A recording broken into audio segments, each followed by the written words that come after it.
राधिका बरसाने वारी की जय। राधे राधे। बैसाख महात्म्य के तीसरे और चौथे अध्याय में नारद जी बैसाख मास का सबसे बड़ा और महत्वपूर्ण दान बताते हैं जो गरीब से गरीब मनुष्य भी कर सकता है और अपने पापों का नाश करके अपने कल्याण के रास्ते पर चल सकता है। नारद जी कहते हैं बैसाख मास सभी मासों में उत्तम मास है क्योंकि भगवान ने स्वयं इसे मनुष्य के कल्याण के लिए ही बनाया है। जो मनुष्य इस मास को यूं ही गवा देते हैं अर्थात इस मास में स्नान दान मंत्र जप व्रत नियम कुछ भी नहीं करते, वह धर्महीन होकर पशु योनि को प्राप्त होते हैं। भगवान विष्णु ने माँ लक्ष्मी से कहा था कि हे लक्ष्मी, संसार में अनेक प्रकार के व्रत जप और तप हैं जो कठिन हैं। कलयुग के मनुष्य का शरीर ऐसे कठिन नियम नहीं पाल सकेगा। कोई हट से ऐसे व्रत नियम कर भी ले तो भी उन्हें करके उसे फिर से जन्म लेना पड़ सकता है।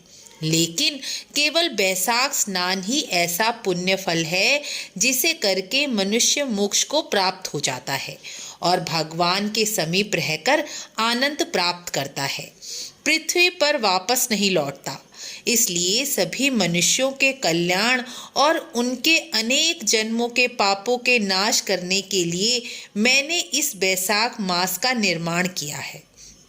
आगे चौथे अध्याय में नारद जी आगे कहते हैं बैसाख मास का सबसे बड़ा और सर्वश्रेष्ठ दान जलदान कहा गया है। सभी प्रकार के दानों और सभी तीर्थों में स्नान का फल केवल बैसाख मास में जलदान करने से ही मिल जाता है। जिसमें जलदान करने की भी सामर्थ्य नहीं है वह दूसरे मनुष्य से जलदान करवाए तो भी वह वही फल प्राप्त करता है जो स्वयं जलदान करने से मिलता है। यह मास ऋतु परिवर्तन का मास भी होता है।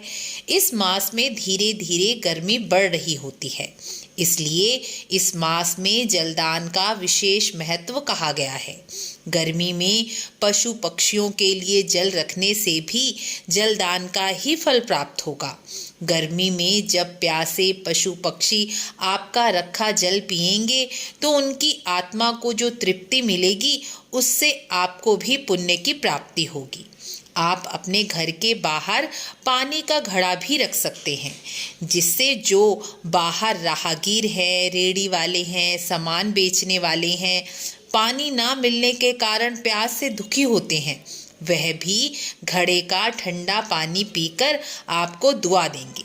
यही पुण्य कर्म ही हमारे कठिन समय में हमारा सहारा बनते हैं और हमारी हानि होते होते हम बच जाते हैं। जो मनुष्य बैसाख मास में राहगीरों के लिए प्याऊ या पानी का प्रबंध करते हैं वह अपने कई कुलों का उद्धार कर देते हैं और जलदान करने से देवता पितृ और ऋषि भी प्रसन्न होकर आशीर्वाद देते हैं।